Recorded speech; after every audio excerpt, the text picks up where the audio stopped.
We start dinner with a famous red couch.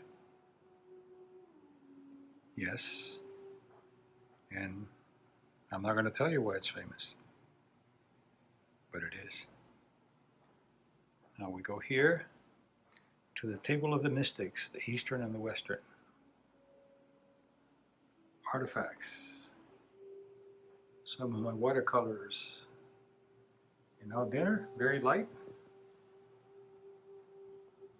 Have a bed of microgreens with olive oil, garlic, balsamic oil, and coconut aminos. Then, over a tuna salad with slivers of almond, olive oil, some goji berries, fresh, cranberries.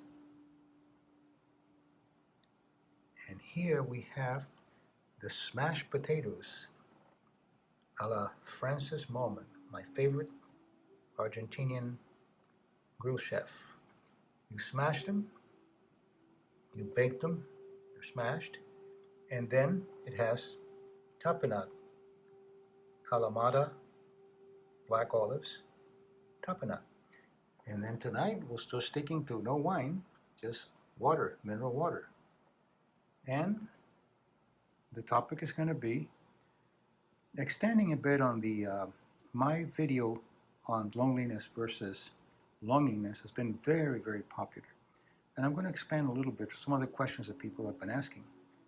And some of the questions are asking what about the celibate, people who choose to be celibate by either religion or choice? Then what happens with them? Well, see, it's all a matter of choice.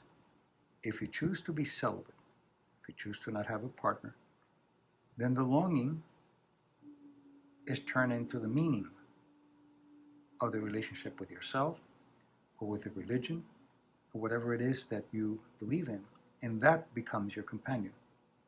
Then your companion could be God, companion could be the meaning in your life.